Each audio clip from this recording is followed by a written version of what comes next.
Comme beaucoup d'autres, avez-vous été complètement déconcerté par les principes des générateurs expliqués dans vos manuels de physique au lycée?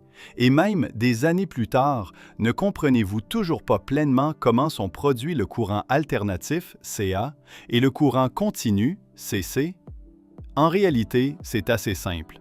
Il faut d'abord commencer par le principe fondamental des générateurs, la loi de l'induction électromagnétique.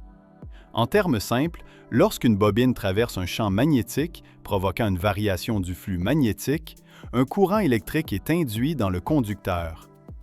Les générateurs de courant alternatif et de courant continu reposent tous deux sur ce principe, mais leurs méthodes de production de courant et leurs applications pratiques diffèrent considérablement. Intéressons-nous d'abord aux générateurs de CA. On peut séparer les pôles nord et sud d'un aimant et placer une bobine carrée au centre, appelée rotor. Le rotor est relié à une source d'énergie, comme une éolienne, une turbine hydroélectrique ou une turbine à vapeur, qui l'entraîne. Deux bagues collectrices sont fixées sur l'arbre. Une bague blanche reliée à la bobine blanche et une bague noire reliée à la bobine noire. Les deux bagues collectrices agissent comme conducteurs et tournent avec le moteur.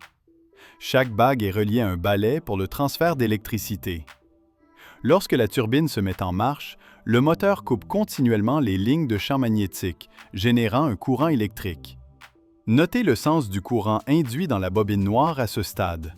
Selon la règle de la main droite, l'index droit pointe dans la direction du champ magnétique, pôle sud, le pouce dans le sens de rotation de la bobine noire et le majeur, perpendiculaire à la paume, dans le sens du courant. Lorsque la bobine noire effectue un demi-tour, la rotation suivante s'effectue vers le bas. Toujours selon la règle de la main droite, le sens du courant induit s'inverse à ce stade.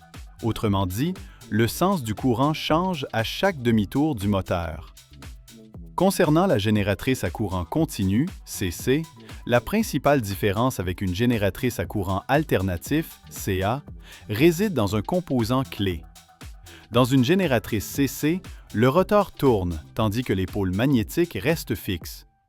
De plus, son arbre ne comporte pas de bague collectrice complète comme dans une génératrice CA. Il est équipé d'un oscillateur factice interrompu en son centre.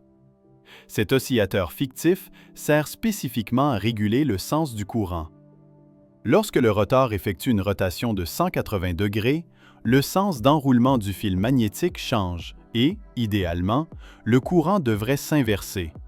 Cependant, le circuit fantôme inverse immédiatement les fils, garantissant ainsi que la brosse gauche soit toujours connectée à la bobine montante et la brosse droite à la bobine descendante. De cette manière, le courant, normalement inversé, est redirigé pour sortir dans le même sens, c'est-à-dire en courant continu, CC. Il convient de noter cependant que les générateurs CC basés sur des circuits fantômes sont rarement utilisés en pratique car leur fabrication et leur maintenance sont coûteuses et ils présentent des pertes de puissance importantes et un faible rendement en fonctionnement. L'alimentation CC que nous utilisons aujourd'hui est principalement basée sur des générateurs CA, auxquels on ajoute un circuit redresseur pour convertir le courant alternatif en courant continu stable, ce qui est efficace et économique. Abonnez-vous à la chaîne Explore pour rester informé des dernières actualités.